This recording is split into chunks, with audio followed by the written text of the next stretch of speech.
नमस्कार दोस्तों, स्वागत है एक बार फिर से आपका न्यू टाइप वर्क में। आज के इस वीडियो में हम आपको बताने वाले हैं कि क्या आपको पता है कि खेती के जमीन पे भी टैक्स लगता है। खेती के जमीन पे आखिर कितना टैक्स लगता है, इनकम टैक्स का खेती के जमीन पे क्या नियम है, इसके बारे में आज ये पूरा वीडियो होने वाला है। वीडियो को पूरा देखिएगा और चैनल पे नए हैं भाई तो सब्सक्राइब कर लीजिएगा और दोस्तों के साथ शेयर जरूर कर दीजिएगा। तो चलिए अब हम आगे बढ़ते हैं कि आखिरकार खेती के जमीन पे कितना टैक्स देना पड़ता है किसानों को। क्या किसान को इसके बारे में पता है या नहीं पता है? अगर नहीं पता है आपको तो इस वीडियो में पूरी जानकारी आपको मिलने वाली है। आप वीडियो को पूरा देखिए, तभी आपको समझ में आएगा कि आप जो टैक्स पेयर करते हैं वो आप कितना टैक्स देते हैं। इसके लिए जो है इनकम टैक्स के द्वारा नया नियम बनाया गया है। आपको भी पता है कि बिहार में जमीन सर्वे का काम चल रहा है और जमीन सर्वे में बहुत तरह के ऐसे नियम बनाए जा चुके हैं जिससे किसान जो है कहीं ना कहीं परेशान है। उनको यही समझ में नहीं आ रहा है कि आखिरकार जमीन सर्वे पूरा होते होते कितना नियम बनाया जाएगा। इससे किसान कंफ्यूज है भाई, और हम लोग भी कंफ्यूज हैं कि आखिरकार कितना नियम बनाया जाएगा।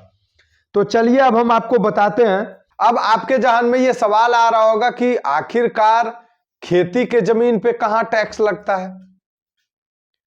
तो हम जो है भाई इसीलिए आपको कह रहे हैं कि वीडियो को पूरा देखिए, तभी आपको समझ में आएगा। देखिए क्या होता है, खेती के जमीन पे टैक्स नहीं लगता है। खेती के जमीन पे टैक्स लगता है, ना कि खेती के किसी उपज पे टैक्स लगता है। अब खेती के जमीन पे कैसे टैक्स लगता है ये आप समझिए। जब आप अपने जमीन को किसी और के यहां बेचते हैं तो उसका जो कीमत होता है उसी के हिसाब से टैक्स भी वहां पे ऐड किया हुआ रहता है। ये जो बातें हैं ये आप में से बहुत कम लोगों को पता होगा, लेकिन हम आपको बताते हैं कि इसमें जो है वो टैक्स जुड़ा हुआ रहता है। वो टैक्स जुड़कर ही जो आपको जमीन रजिस्ट्री करते समय जो रजिस्ट्री चार्ज बताया जाता है उसमें टैक्स इंक्लूड रहता है।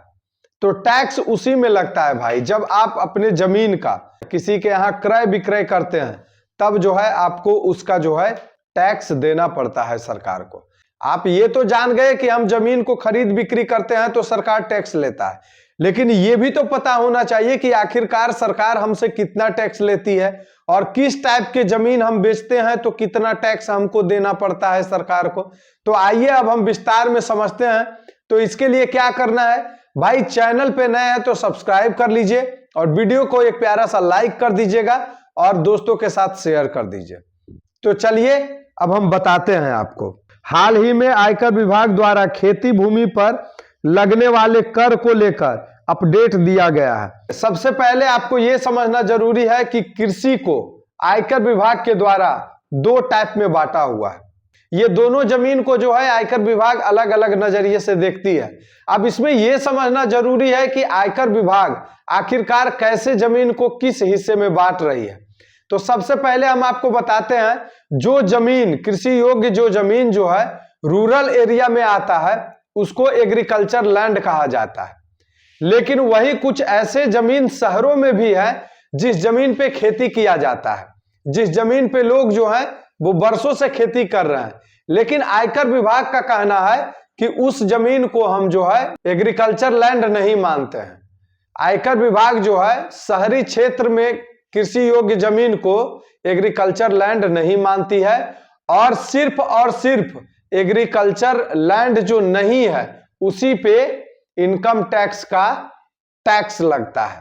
इनकम टैक्स का जो कानून बनाया गया है, कृषि जमीन को लेकर जो टैक्स लगाया गया है, इसका नियम क्या है ये हम आपको बताते हैं। ध्यान से समझिएगा, वीडियो पूरा देखिएगा भाई। इनकम टैक्स का नियम यही है कि जिस जमीन को इनकम टैक्स के नजरिए से एग्रीकल्चर लैंड नहीं माना जाता है उसी जमीन पे इनकम टैक्स का टैक्स देना पड़ता है। इनकम टैक्स का साफ कहना है कि अगर जो जमीन कंटोनमेंट बोर्ड एरिया में आता है, या जो जमीन नगर पालिका आता है, जो जमीन शहरी क्षेत्र में आता है, या जो जमीन ऐसे क्षेत्रों के आसपास 2 किलोमीटर के दायरे में आता है, उस जमीन को आयकर विभाग के द्वारा एग्रीकल्चर लैंड नहीं माना जाता है। और वैसे जमीन का अगर आप खरीद बिक्री करते हैं तो उसका आपको आयकर विभाग को टैक्स देना ही पड़ता है। जब आप रजिस्ट्री कराने जाते हैं तो उसका टैक्स इंक्लूड रहता है। तो भाई ये तो क्लियर हो गया कि ग्रामीण क्षेत्र में जिनका जमीन है, रूरल एरिया में जिनका जमीन है, वो जो है एग्रीकल्चर लैंड में आता है। बाकी शहरी क्षेत्र में जिनका जमीन है वो एग्रीकल्चर लैंड में नहीं आता है। और आयकर विभाग का टैक्स सिर्फ जो है एग्रीकल्चर लैंड जो नहीं है उसी पे लगता है, और जो एग्रीकल्चर लैंड है उस पे आयकर विभाग का टैक्स नहीं लगता है।